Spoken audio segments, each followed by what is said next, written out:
आदाब, आप देख रहे हैं सहारा न्यूज़ नेटवर्क का उर्दू चैनल आलमी सहारा। दिन भर की खबरों के साथ हाजिर हूं मैं सैयद मेराज। आइए डालते हैं नज़र अब तक की अहम खबरों पर।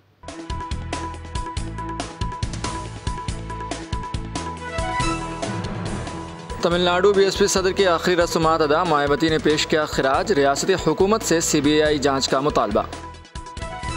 जम्मू कश्मीर के कुलगाम में दहशतगर्दों और सिक्योरिटी फोर्सेस के माबैन झड़प, सिक्योरिटी फोर्स ने 6 दहशतगर्दों को मार गिराया। गुजरात के सूरत में 6 मंजिला इमारत ज़मीन बोस, अब तक 7 लाशें बरामद। महकमा मौसमियात ने बताया मौसम के हालात, शुमाली हिंद में भारी बारिश की उम्मीद, दिल्ली में हल्की बारिश।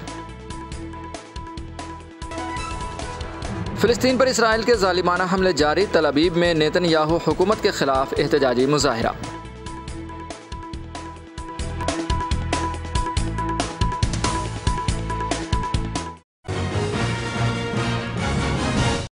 जम्मू कश्मीर के कुलगाम ज़िले के फ्रिसल चिन्नी गांव इलाके में दहशतगर्दों और सिक्योरिटी फोर्सेस के माबैन झड़प हुई है। जम्मू कश्मीर के DGP RR स्वैन ने कहा कि तस्दीक के मुताबिक 2 अलग अलग मकामात पर झड़प हुई है, 6 दहशतगर्दों को मार गिराया है। कन्फर्मेशन के हिसाब से दो अलग अलग एनकाउंटर साइट्स पे एनकाउंटर्स हुए हैं। बॉडी की कन्फर्मेशन के हिसाब से 6 आतंकियों का मारे जाने का खबर है। निस्संदेह ये एक बहुत बड़ा माइलस्टोन है, बहुत बड़ा प्रोग्रेस है। सिक्योरिटी एनवायरनमेंट में मजबूती लाने के लिए ये सक्सेसेस बहुत मायने रखते हैं और एक सब्सटेंटिव तौर पे भी और एक मैसेजिंग के तौर पे भी ये इस चीज की इंडिकेशन है कि सिक्योरिटी आर्किटेक्चर की और लोगों का बढ़ चढ़कर इसमें ह्यूमन इंटेलिजेंस की जो फ्लो है उससे जाहिर होता है कि ये एक फाइट जो है वो लॉजिकल कंक्लूजन पर पहुंचेगी और इसमें लगातार इस तरीके का सक्सेसेस आते रहेंगे और जो भी कोशिश होगा दूसरे साइड से, उन्होंने मजबूर हैं अपने कोशिशों से बाज नहीं आने का, पर हम अपनी सिस्टम को, अपना सिक्योरिटी आर्किटेक्चर जिसमें Jammu Kashmir police, Indian army, agencies और सेंट्रल आर्म पुलिस फोर्सेस हैं, सब मिलकर और खासकर जैसे मैं बार बार जगह जगह पर कहता हूं कि अवामी सपोर्ट के साथ, लोगों के साथ इस चीज को हम जरूर जीतेंगे और हम ये समझते हैं कि लोगों का पीस में, शांति में और ज्यादातर और लोगों का जान बचाने के लिए, इस अफरा तफरी को खत्म करने के लिए मेरे ख्याल में सब लोग इसमें शामिल हो रहे हैं और ये एक और जोर पकड़ रहा है। अभी ऑपरेशंस चालू है, इसीलिए एक जगह में अभी ऑपरेशन कंक्लूजन पे नहीं पहुंचा है, तो जब हो जाएगा तब हम क्लैरिटी के साथ बात कर सकते हैं। कई बार ऐसा होता है कि 2 तंजीम आपस में भी कोऑर्डिनेट करके बैठते हैं, तो इसलिए जब हम एक एक करके इसकी वो करेंगे तब इसमें लोकल टेररिस्ट्स का भी होने का खबर मिली है, तो इसकी जब कंक्लूजन पे आ जाएगा तब हम सटीक तौर पे ये कह पाएंगे कि तंजीमों के हिसाब से कि क्या एक ही तंजीम के थे या एक से ज्यादा के थे। क्या हो रहा है कि जम्मू रीजन में इस तरह के मामले ज्यादा हो रहे नहीं,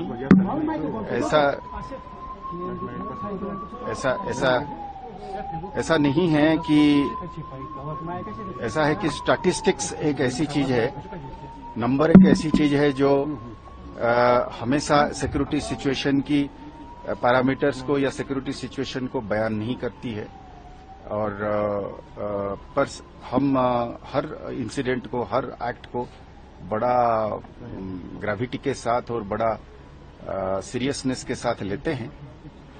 तो मैं जैसे जगह जगह पर कहा हूं कि जम्मू साइड में एक पुराना चीज को एक्टिवेट करने की कोशिश है, तो इसीलिए जब एक जगह में कुछ हद तक, कुछ देर तक, लास्ट इंसिडेंट 2006-2007 के बाद अब जब इंसिडेंट्स होने लगे हैं या होने की कोशिश हो रही है, तो एक कंसर्न पैदा होती है, पर उस कंसर्न का मतलब नहीं है कि दुश्मन ने कोई भारी कामयाब हासिल करी है। देखिए, सबसे बड़ी कामयाबी है आतंक का एक इंसिडेंट करना, पर आतंक के पीछे एक सपोर्ट बेस को खड़ा करना, ये दोनों अलग अलग चीज है। आज आप अगर जम्मू की बात करते हैं तो उसी जम्मू के जिले में आप जाइए, गंदों में, आप जाइए डोडा में, आप जाइए उधमपुर में, आप जाइए डुड्डू बसंतगढ़ में, बनी मछेड़ी में, आप पाएंगे, अगर आप मेरे मीडिया मित्र जब जाएंगे वहां पे लोगों से बात करेंगे तो आपको ये पक्का पता चलेगा कि वो माहौल नहीं रहा है। तो कोई आतंक को फैलाने के लिए जो इकोसिस्टम है वो नहीं है, वो हमारा सबसे बड़ी कामयाबी है। तो हम उस कामयाबी को बुनियाद बनाते हुए हम उम्मीद करेंगे कि हम अमन को और शांति को कायम रखें। तमिलनाडु के चेन्नई में बीएसपी के सरबराह मायावती और पार्टी के नेशनल कोऑर्डिनेटर आकाश आनंद ने तमिलनाडु बीएसपी के सदर आर्मस्ट्रांग को खिराज पेश किया है। बीएसपी की सरबराह मायावती ने कहा कि मैं रियासती हुकूमत और यहाँ के वज़ीर आला से कहना चाहूँगी कि कानून नज़्म व नस्क पर ध्यान देना चाहिए और कमज़ोरों की हिफाजत करनी चाहिए। अगर सरकार संजीदा होती तो मुजरिमों को गिरफ्तार कर लिया जाता। मैं रियासती हुकूमत से चाहती हूँ कि इस मामले को CBI को सौंप दिया जाए। वाज़ेह है कि आर्मस्ट्रांग की 5 जुलाई को पेरम्बूर में वाक़ई उनकी रिहाइश के पास नामालूम लोगों ने उनका कत्ल कर दिया था और आज उनकी आखिरी रस्मात अदा की गई है। यहाँ की जो स्टेट गवर्नमेंट है तो उनसे ये कहना है, यहाँ के मुख्यमंत्री से खास तौर से, कि उनको लॉ एंड ऑर्डर तरफ ध्यान देना चाहिए और जो वीकर सेक्शन के लोग हैं, दलित वर्ग के लोग हैं, उनके सुरक्षा का ध्यान रखना बहुत जरूरी है। और जिस तरीके से शाम के वक्त आकर इनकी हत्या की गई, तो मुझे तो ऐसा लगता है कि ये अब तक यदि सरकार गंभीर होती तो जो असली अपराधी अब तक पकड़े जाते, लेकिन असली अपराधी अभी तक नहीं पकड़े हैं। इसलिए हम स्टेट गवर्नमेंट से ये चाहेंगे कि आप हमारे जो स्टेट के प्रेसिडेंट रहे हैं वो नहीं हमारे बीच में रहे, तो आप न्याय नहीं देना चाहते हैं तो हम चाहेंगे कि ये मामला CBI को रेफर किया जाए, ताकि जो असली अपराधी हैं तो उनका असली चेहरा सामने आ जाए, ये मालूम पड़ जाए कि इसके पीछे हाथ किसका है। गुजरात के सूरत में गुज़िश्ता रोज़ एक 6 मंजिला इमारत गिर गई थी। खबर के मुताबिक सचिन पाली इलाके में 6 मंजिला इमारत गिरने की वजह से कई लोगों की मौत हो गई है। DCP राजेश परमार ने कहा कि एक खातून को बचा लिया गया है और अभी तक 7 लाशें बरामद की गई हैं। लाशों को पोस्टमार्टम के लिए भेजा गया है। मलबा हटाने का काम जारी रहेगा। ये 12 घंटे से जो रेस्क्यू ऑपरेशन चल रहा है उसमें एक औरत को बचा लिया गया है और 7 डेड बॉडीज हमें मिली है अभी तक कंफर्म किए थे, और उनको पोस्टमार्टम के लिए हॉस्पिटल भेज दिया है।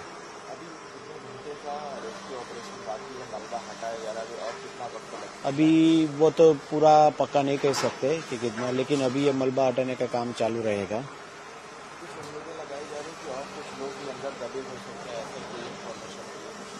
नहीं, वो हम NDRF से बात कर रहे हैं, हम उसका इनकार भी नहीं करते और स्वीकार भी नहीं करते, लेकिन अभी देख रहे हैं। यूपी के हाथरस सत्संग में हुई भगदड़ हादसे की जांच शुरू हो रही है। जांच कमेटी के सदर रिटायर्ड जस्टिस ब्रिजेश कुमार श्रीवास्तव ने कहा कि हमने कुछ लोगों से पूछताछ की है, कुछ तफसील नोट की हैं। जल्दी हम एक पब्लिक नोटिस जारी करेंगे। कानून अपना काम करेगा। हम मामले से मुताल्लिक हर शख्स से पूछताछ करेंगे। हम सभी के बयान दर्ज करेंगे और फिर आगे की कार्रवाई होगी। वाज़ेह है कि 2 जुलाई को भगदड़ मची थी जिसमें 121 अमवात हुई थी। हमने कई लोगों से पूछताछ भी की है। We have noted down certain details. हम बहुत जल्दी नोटिस जारी करने जा रहे हैं, पब्लिक नोटिस, जिसमें हम लोगों को बुलाएंगे और हम बहुत जल्दी आएंगे भी यहाँ पे। जो भी संबंधित लोग हैं सबसे पूछताछ करेंगे।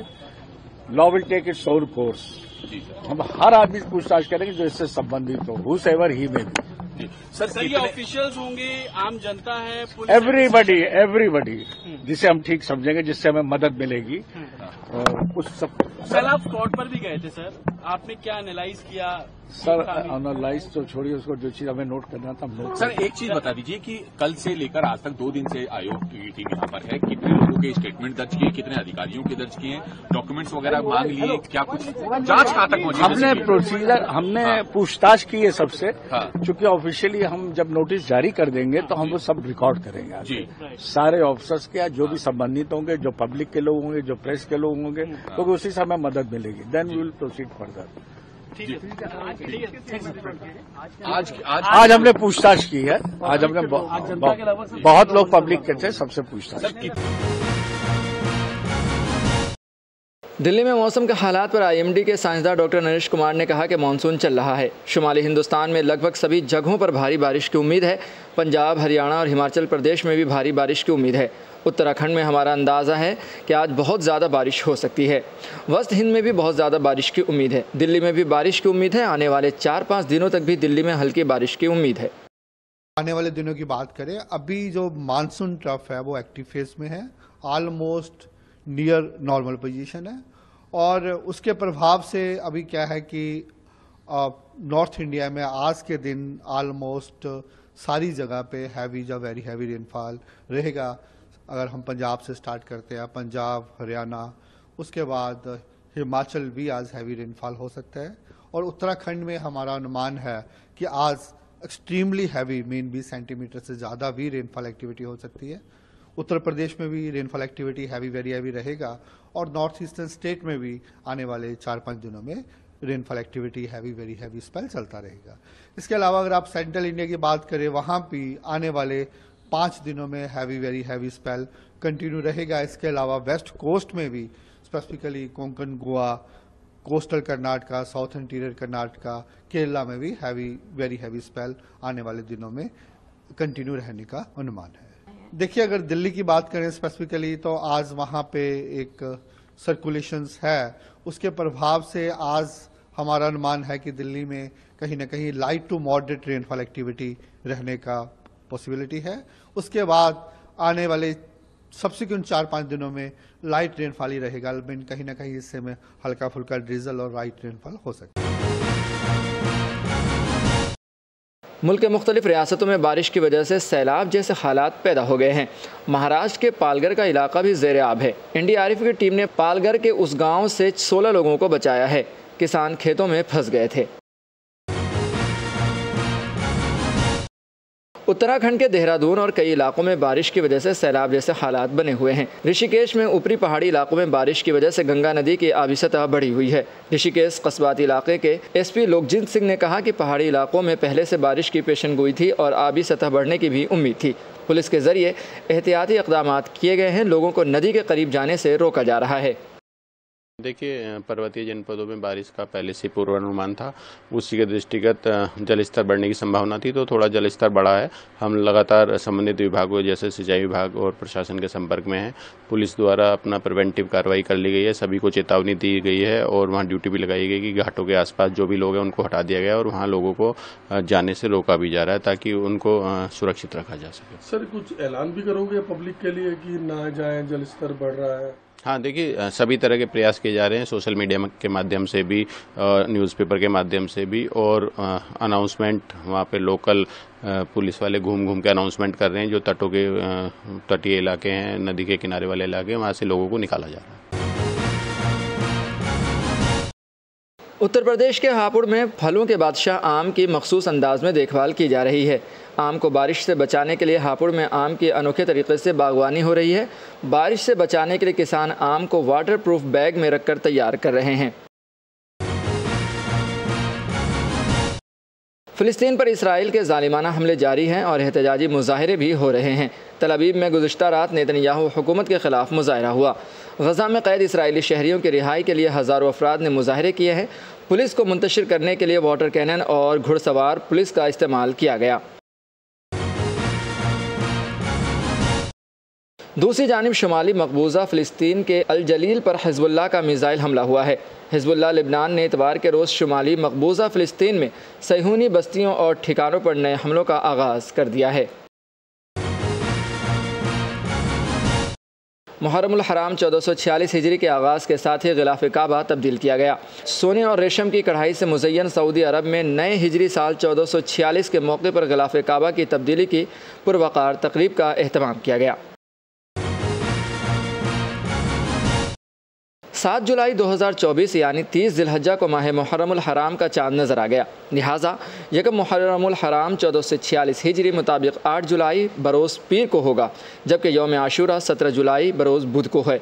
मुहर्रमुल हराम का चाँद नमूदार होते ही नवासे रसूल सरवर कायनात सल्लल्लाहु अलैहि वसल्लम की शहादत की याद ताज़ा हो गई है। खानवादे रसूल की शहादत की याद में दरगाहों, इमाम बारगाहों और अज़ा खानों में मजालिस अज़ा का आगाज़ हो गया है।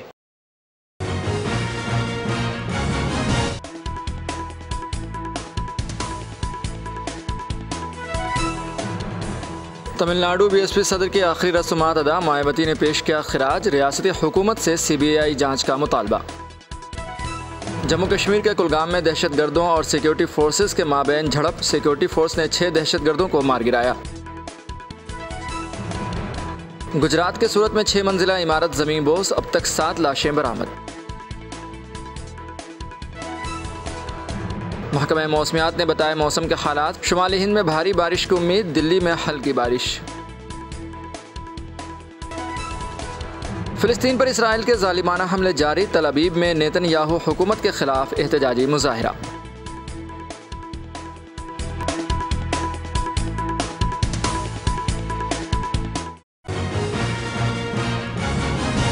फिलहाल खबरनामे में इतना ही। हमें दीजिए इजाज़त और ताज़ा तरीन खबरों के लिए देखते रहें आलमी सहारा। सहारा प्रणाम।